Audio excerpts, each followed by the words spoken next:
Hey guys, welcome to Ringsiders. We are joined by a very special guest, the interview queen, Alicia Atout. How are you? Hello, thank you so much for having me. I'm doing all right, taking it day by day, keeping busy, hanging in there. How are you two? We're good, we're good. And I said special guest well because you were our first ever interview many Yeah, years ago. it's not You know, crazy. Yeah, right? it really is. I feel like we've come full circle now. We're back at the first guest we started with, and we were a different podcast back then, completely different name, different team. But now we've got you back on the show, and so much has changed in that time. Not just for us with doing all these episodes, but yourself. I mean, even when we spoke to you before, you was the interview queen. But now you're the interview queen because you've even done so much more since then. Like with MLW, for example, you've just gone from strength to strength, which really shows how diverse you are with what you're doing.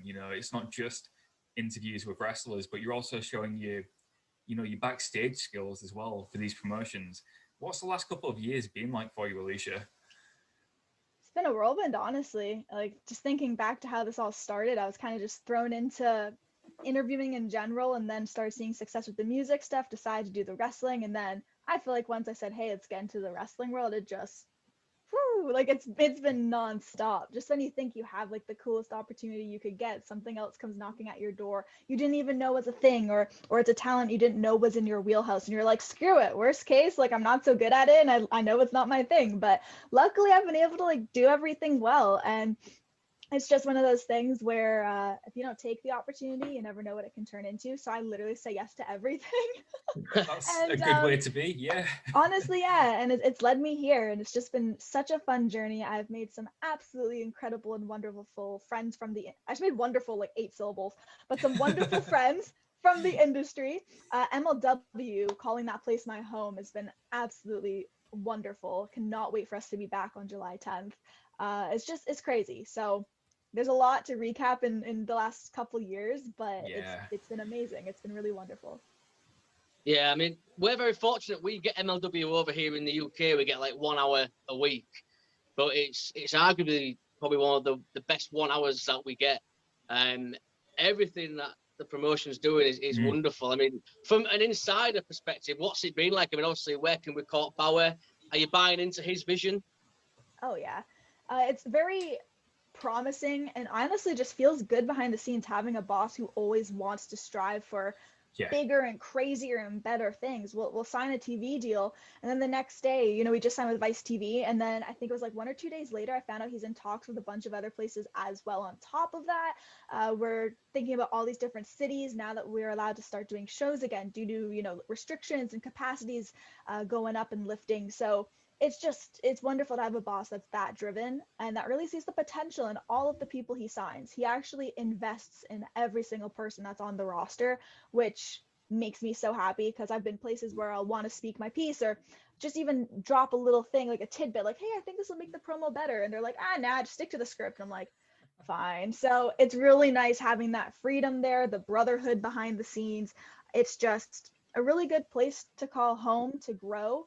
And I am really excited for our comeback in Philadelphia, July 10th, because not only do we have fans, but we're going to have a completely revamped roster with this open draft we're currently doing. I actually just interviewed someone an hour ago who I can't name drop yet, but really big name we're signing, and it's just super cool. So I'm having a blast there. Can't wait to be back. And we also have some really neat storylines I'm going to be involved in. So Involved with, okay. yeah. How Well, does I mean, how does that feel? Getting involved with a storyline. Are you So good. nervous? Not really. I'm excited. Like I'm pumped. I'm like, yeah, like let's go. Because one of those things that, like I mentioned, they are very open ears. They listen to what I want. They see my potential and what I can do. I feel like my promos are very different from a lot of different promotions because I don't just stand there and hold the mic and just follow the script. Yeah. Most of the stuff you watch is improv or completely off the Really? cuff. Okay. Yeah, like we're told like, hey, please go in this direction or please mention this match, because of course you do have to keep some kind of storyline driven. Of course. But so many of my favorite moments are just completely off the cuff or random, and because they let us. That looks that's the best way, though. Yeah, it looks more organic, isn't it? It looks more natural. That's where you get those moments where like we're trying not to laugh, or someone said something ridiculous and we're like, oh, they're gonna cut that, and then it airs like 2 months later on TV. We're like, this is amazing. So no, I'm really excited about the opportunity. I did mention a few months ago to Court, just saying, hey, I feel like I'd be great on the mic in a managerial or valet role. I know I don't need to really know how to wrestle for that. I have no intentions of wanting to become a wrestler, but if I had to take like a bump or two, whatever, I'll just deal with the bruises, you know. But I really am excited about that because I can see the potential. I can see the people I would work so well with. I think fans, it'll blow minds. So we're just kind of finalizing things and we'll see what happens. But I love knowing that that's a possibility. All right. Well, on that same... Oh, go on, Jamie. No, you might be asking what I'm about to ask. We've got to ask you, we're Alicia Atout guys. So we've got to ask you, what's Selena De La Renta's problem? I don't even know where to begin. She just is a horrible human being. She does not think before she speaks. She's catty, she's unwelcoming, she's rude, she's disrespectful. I could just go on and on. Like, she is just a piece of crap. So yeah, we're trying to be cool. I kind of got back at her recently. Gave her a 2,000 page little lawsuit there, and you know, she's getting a little nicer because she's pretending, but hey, I'll take it. I won, so haha. Is that what you was going to ask, Colin? No, it's not. It's a very good question, though, because she's, I mean, a piece of crap's putting it nicely, really. That was quite diplomatic, I'd say. But I'm the nice one of the two, you know? Yeah, oh, yeah, definitely. I don't think anyone doubts that for a second. But I was going to ask, obviously, you know, you said about maybe managing in MLW. Without spoiling anything, obviously, if there was anyone in MLW that you think you could add something to, someone that you could manage, who would you pick if you could manage anyone there? It's difficult to say without giving it away. Yeah, I realized as I asked, it's probably harder. It really is. It really is. Because the person I would want to manage is kind of what we're discussing right now. I feel like it would just add a really interesting twist. Well, I guess the answer is wait and see. Yeah, just wait and see, guys. It's going to be great. Well, you did mention Vice TV, which is huge. And did I read something as well where there's going to be something with the Dark Side of the Ring guys as well? So they were kind of just mentioning how you can watch it on Saturday at 12 and then Dark Side of the Ring airs the same day. But honestly, the way that Court's mind works and just MLW in general, it would not surprise me if there's some kind of weird crossover in the background. I know right now we're talking to tons of promotions, a bunch of different companies to bring in talent. So I honestly feel like any crossover is on the table with MLW. So I've not heard anything about that, but it would not surprise me whatsoever. Well, because we did see the tweet the other day as well that, you know, there's the WWE talks. I mean, have you heard anything about that anymore, or is that just hearsay? Or so I woke up, was getting tagged in a ton of stuff. Everything that was reasonable to, oh my gosh, is MLW talking to WWE, to, oh my gosh, Alicia is now going to be on the network. Like, I was waking up to everything. Wow. And you know how wrestling fans can be. Yeah. So I was like, hey, eat it up. All press is great press. But I texted Court right away. I was like, hey, what's the deal here? And you know, he likes being like on the down low. He loves surprising his talent as much as he does the fans. So he just sent me like this cheeky little emoji back, and I was like, I don't know what that means. Of course, there have been tons of articles, people saying that they're still in talks. Some articles mentioned the talks ended in February. All I do know is that they are speaking with a lot of companies literally from around the world, which not only opens doors to having their talent on our shows, we could be on people's networks, and I'm not using that word to just try to be sly or anything, but and then we could travel. We could, who knows, when things lighten up and hopefully the world gets back to normal, we could be traveling to England, Japan, like who knows. And that's the beauty of this company. The mindset is always like, hey, if we can think it, we can do it. So can't really say yes or no on the WWE stuff. I don't know. It would be flippin' rad if that came to fruition, because who doesn't want that kind of platform and just exchanging talent, be amazing for our boys. So yeah, I'll just have to wait and see, like I've said before, but hopefully some really big things are coming in the next couple months. I know they are. Yeah, there's a lot of good stuff coming with MLW. I mean, even if not specifically, we can't, I know you can't say anything, but it's like that's what makes wrestling so good, like having something to be excited about. And not knowing everything for a change is actually really exciting as a wrestling fan, because there's so much that we do know and do have access to. It's really cool when you can say to us, just wait and see what's going to happen, because that makes us excited as fans. And MLW seems like one of those companies where they're just open to any idea, open to working with anybody in particular. You know, there's no bad blood there really with MLW and other companies. So I feel like they're the one company that everybody could work with, given the chance. Oh, definitely. I mean, of course, Court was working for WWE for years and years, so like, of course, there's that connection. There are tons of other guys within the company that have great connections elsewhere. We have a lot of people who are just world travelers within the brand. So yeah, it's keeping me on my toes. It's keeping fans on their toes. People in the industry like you guys, and I'm just pumped because anytime I see like a little, like one of those hand emojis or like a ticking clock, I'm like, ooh, something's in the works and I want to know what. So I'm pumped, you know. I'm really just excited about the future, what's to come. Just within the last month, it was the TV deal with Vice. It was this open draft, and there's just, I know that stuff's cooking. So it's just a matter of exactly what and when we can announce it. But even today we tweeted 61 days away from Philly, so I'm gearing up. So excited. I mean, you must be missing the fans, right, as well. Yeah, I haven't had a show since September of last year because I'm based in Canada. Yeah. So a lot of the guys for MLW since our October tapings, they've been taking indie bookings and wherever else, and like it's amazing they can get back out there and work. But for me, it hasn't been worth the risk of traveling at the moment. Yeah. So I was waiting for tapings to be announced and just for it to make sense, you know. I'm very lucky I've been able to do stuff remotely. I just had this new gig come up with Knotfest, which is a huge festival created by Slipknot. So I was hired on. Yeah, I was hired on to host for them a daily show on Twitch from a Monday to Friday. So I'm keeping busy over here, but I miss traveling. I miss the fans. I miss the brotherhood, and I'm getting a potential fraud call on my phone. I hate those so much. I hear my Fitbit over there buzzing like crazy, charging, and I'm like, oh God, I may as well just tell them so you don't hear the buzzing. Do you get them too? Those kind of Drives calls? me insane. They're awful. Yeah. I hate it. It's like, just leave me. I cuss them out a lot, but anyway. I've had about 5 today. I've been at work and I've had about 5 on my phone. They're getting worse and worse. Yeah, they are. Yeah, I don't know how they get my number. I don't want my air ducts clean, you bastard. Like, get off. I had a call a couple of weeks ago come through that said, you've been investigated for tax fraud. Please wait where you are and you will be arrested shortly. And I was like, yeah, I'm just going to give that up. Yeah, I was like, well, if you're going to arrest me, don't give me a heads up. Like, I'm going, you know? Yeah. How bizarre. God, I didn't know that. But yeah, obviously, you mentioned Slipknot as well. I mean, that's huge. I mean, Corey Taylor's one of my idols. I mean, so that must be huge. But obviously, speaking music as well, I know when we last spoke to you, you said your dream was to interview Kiss. Yes. You did that, right? I mean, like 1/4.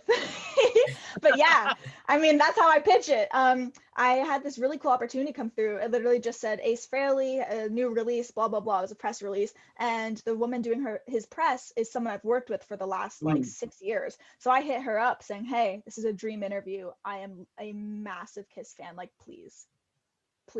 And next thing I know is a week and a half later, I had a time slot. And I didn't believe it until he was on my screen. I was like, holy shit, that's Ace Frehley. My mind is amazing. Blown. That must have been surreal. It was. I met Kiss last summer. No, 2 years ago in Finland because I was working a festival there. But he wasn't in that lineup, of course, because now it's a whole, you know, we have Tommy Thayer and everybody. But it just blew my mind, like an original Kiss member who I remember just watching music videos of and wanting to see live. And it was incredible. It's like one of the coolest moments, like of not just my career, just personally too. You know. Yeah. Well, they've just been announced, I believe, for Download Festival over here next year. And I've never Download's the one festival I've not done, and I'm determined to go next year. And they've just announced Kiss, Megadeth, the Deftones. Awesome. So yeah, I'm there already. I mean, give me a better lineup than that. But it's I will tell you one thing as well, Alicia. I'm just throwing this out there right now. If you ever get Dave Grohl, please just remember me to be a co-host for that one, okay? That's one of my dream interviews, honestly. Just between, you have two of the biggest bands in the world, between Nirvana and Foo Fighters, and he's just a creative genius, you know? I think he just seems so cool. Like, you see some of the stuff he does and his work with, like, just really cool rocker kids, and he's just like a good soul. He's so fun. One day. He is my idol. I mean, I won't. I'm not going to show you, but I have a Dave Grohl portrait on my thigh. I mean, the Do guy you is really? just. Yeah, Yeah, does. he's. You're committed. He is. Oh, he's my idol. So yeah, please Ah. please remember me if you get him on, okay? You want to co-host? Because he's just. Or He's just a got- shout out, anything. Yeah. But speaking of nice guys, though, you worked with Mick Foley for the 20 years at Hell Tour. What was it like working with Mick? Because he's another guy who just seems to be the nicest guy in the world. Yeah, he does. He is a sweetheart. So I interviewed Mick in London, Ontario. It wasn't planned. I was at the convention for a signing. It was like a Comic-Con type thing. It was London Comic-Con. Should have just started with that. But I saw him there and I thought, you know what? Screw it, let's try it. So I approached him, said, hey, I would love to interview you, even if it's 3 minutes. And he was like, yeah, let me just finish signing. And of course. So I was like, oh. So he went to the back. We sit down, do the interview. It was great. Then we end up following each other on Twitter, keeping in touch. I did another interview with him when he came through town. And so we were just on, good basis. It was just like, this is awesome. We get along. So when I found out there was this tour, I honestly don't remember if he hit me up first or if I offered. I don't remember, but it came to fruition where he was like, yes, I would love to have you host this for me. And my mind was blown. I did 2 cities in Ontario, Canada, which was amazing because, you get to intro him to the crowd, share your stories, your connection with him. Yeah. There was one moment at a show, he's on stage and he's talking and he's telling this hilarious story. And he looks over at me because I was on side stage and he goes, isn't that right, Alicia? He's like, Alicia's like another daughter to me. And I was just sitting there like, I'm gonna cry. Mick Foley. Yeah, that's crazy. He's such a sweet man. I know Noelle from interviewing her and being at the same show with her and stuff, and she's incredible. So it's just having that kind of connection where you can host with someone, be comfortable, they're appreciative, and they don't even have to be because of their caliber. Just like, he's amazing. I'm so grateful for those opportunities. And I was very early into my hosting too. It's not like now when I just like, bam, so like I feel like I did a really good job there, but I know even now I've grown so much in the last couple of years. So for him to give me that opportunity out of whoever he could have chosen, I'm forever grateful. It was wonderful. And he can grow one hell of a beard. Yeah, he can. Yes, he can. Proven that time and time again. Didn't he shave it off recently or go for a goatee or something? I think he shaved a lot of it. Like, honestly, I'm horrible with time. I don't know if it was 6 months ago or a year ago, but I remember seeing photographs. Who knows? After the last year, it seems like 5 years and 2 months at the same time. Like, totally. So yeah, I feel like he went for the goatee at one point, and I remember thinking, to me, Mick Foley now just has to have that beard. Your cat just scared the shit out of me. I saw it on the video. It scared me too. I was like, who that? That's amazing. Yeah. That's where she is. Right. Yeah. Right. Good girl. Right. So she never goes up there. I don't know why she I love did. that. That's so funny. She's nuts. She's nuts. I feel like Mick Foley's one of them guys though that'll shave his beard off, and then a day later he's just got a massive full beard. Yeah, that's just back again. Yeah. Yeah. It's the Homer Simpson effect. When he has a shave, just boom, it's back. But that's the impression I get with Mick Foley. But and we have to ask you, Alicia, as well, because we're massive fans of this guy, and we got the chance to speak to him as well. Oh yeah. Yeah, I mean, we've got to talk Danhausen. How cool was it speaking to Danhausen? He's so unique. I mean, that's like literally the best word you can use. No one's doing what he's doing right now. No. He has all the wit, the funny answers, everything. So having him on was really fun. That was, I think, during the very beginning of the pandemic. So well over a year and a half ago. But it was fun, Saw him at a few shows prior, and getting him on was nice. Fans really enjoyed it, the Hausen Nation. So yeah, it was really good. He's a cool just persona for sure. We had a great laugh watching that interview because before we spoke to Danhausen, we thought, let's watch some interviews with Danhausen and see what else we can ask that's a bit different. But the way you spoke with Danhausen, it was just so off the wall and like not planned. It just seemed really fun to do, which made us really excited and nervous at the same time for doing the interview as well. that guy is just such a genius, because we were on the same the other day. He's just brought out a new coffee line, Danhausen coffee or whatever it is, and we're already wanting to buy it. But I feel like you could put Danhausen's face on this bottle of Sprite and I'd pay $1,000 for it, like just because it's Danhausen. Anything he puts his name to just sells out instantly. The guy is a marketing genius. No, it's definitely interesting when you can kind of take something well, everything starts off small, but just seeing it over the years grow and Yeah. develop into what it has, it's definitely really cool. And I was excited for that interview because whenever you have larger than life or crazy personalities, I love when it gets weird. I love those awkward moments where you get to play into things and like really have fun with it, you know, and they know exactly kind of what they're getting into as well. And those are my favorite types of interviews, I think, are the more persona based. Yeah. That's the word I'll use, but those ones are really, really fun. Yeah, we were really nervous as well though, because obviously we got him, but it was at 11 p.m. our time. So we're just waiting all day long, getting more nervous and nervous. And it got to about 10 minutes before 11 o'clock. And we're like, oh shit. I've never been so nervous for an interview before because. Really? Oh yeah, like out of every interview we've ever done, that one, my stomach was in knots and I had butterflies and everything. But I like that feeling because I like being excited. It means you care, yeah. And definitely. I still get it a little bit before every interview, but with Danhausen, I was like, we really can't mess this up. This is like maybe the one chance we'll ever get Danhausen. So yeah, it was. I'd love to see you doing more work with Danhausen, like more interviews, or even like have you been on Good Night Hausen yet?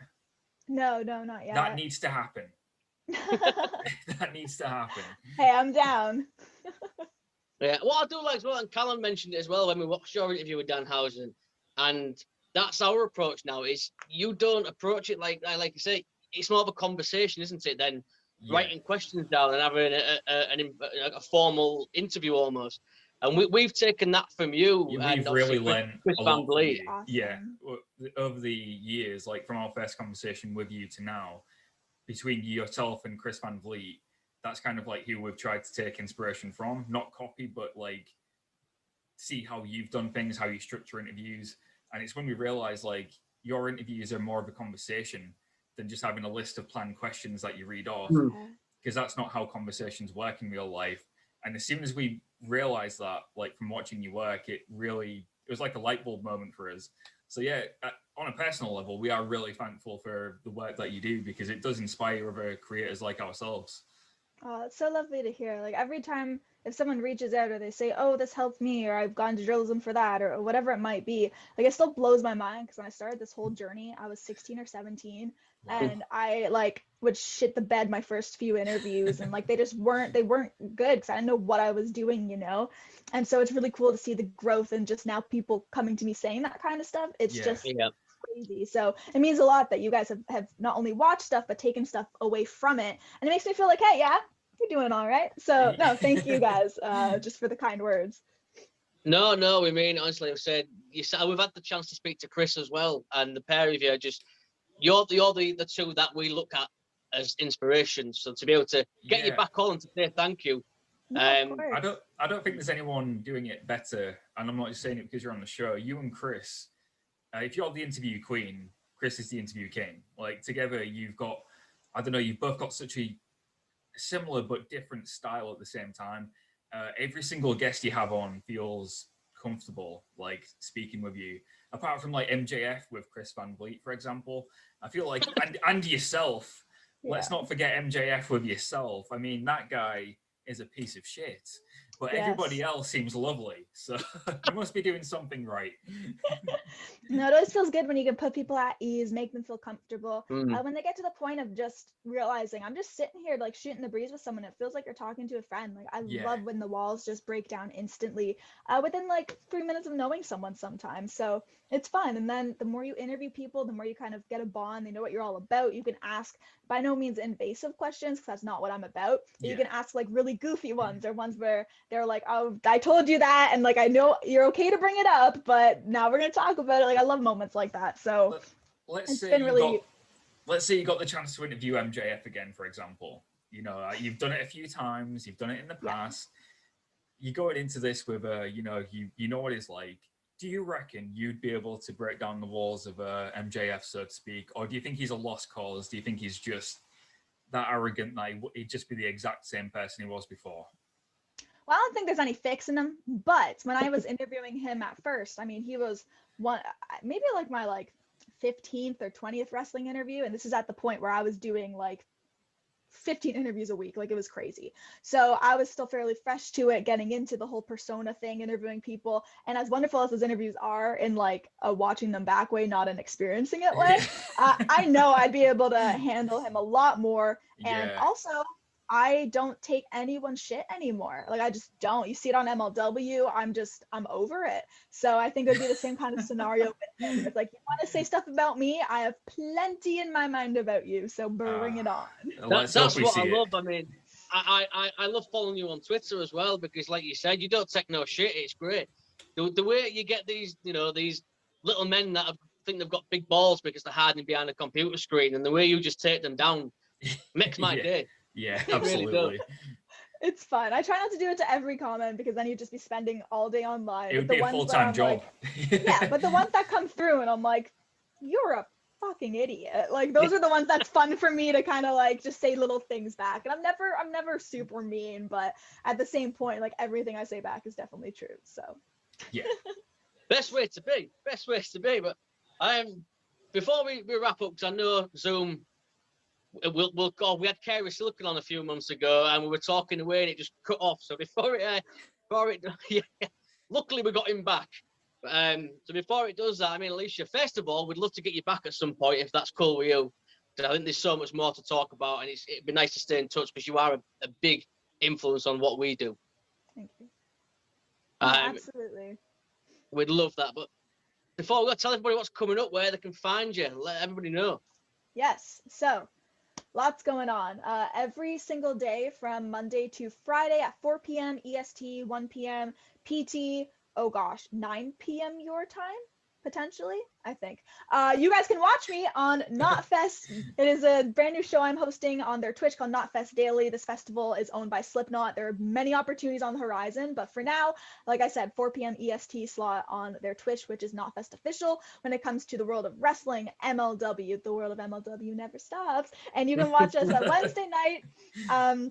Actually, now that we're taking our little off season until July 10th, when we're back with fans, Philadelphia, I believe we're just going to be doing the open draft. So stay tuned. They're announcing a time slot for that very, very soon. I'm going to be interviewing people who are independent from other promotions, worldwide, huge, up and coming. So a lot of people are going to be drafting to our brand. So stay tuned for that series. Of course, Vice TV, you can watch every Saturday at noon, a good old nostalgic slot there for MLW.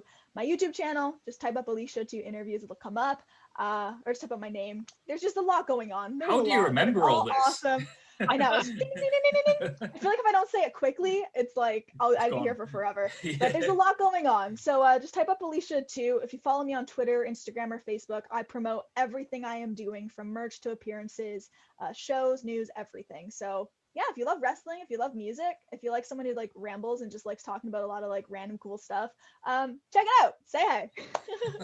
Hell yeah. Callum, quickly, how long we got? We've got 6 minutes and 31 seconds. Well done. Yeah. Oh, well, in that case, very quickly, Alicia, I forgot to ask you. Yeah. Going back to the music bit, how cool was it interviewing Steel Panther? Because you got to speak to Steel Panther.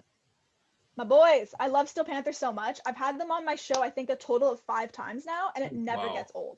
Ever. Like, I love their music to a point where any song can come on and I'm just screaming at the top of my lungs all this stuff I should not be saying, but I feel it in my bones, So I love them, and interviewing them, it's never a dull moment. You never know what they're going to say. You never know how they're going to act, and that's the beauty of Steel Panther. Yep.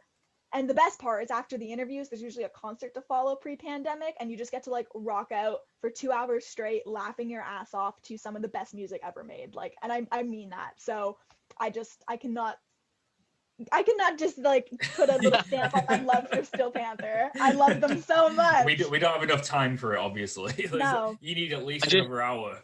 Yeah, I just knew quickly. I was like, shit, Steel Panther, because I love Steel Panther as well. So I'm like, I've got to ask. But no, Alicia, we can't thank you enough. Honestly, you mean a lot to us, and you know you do. You know the reasons why. So we can't thank you enough for coming on. Alicia Atout, the interview queen. Thank you very much. Thank you. Yes, thank you guys so much for taking the time. It was lovely catching up.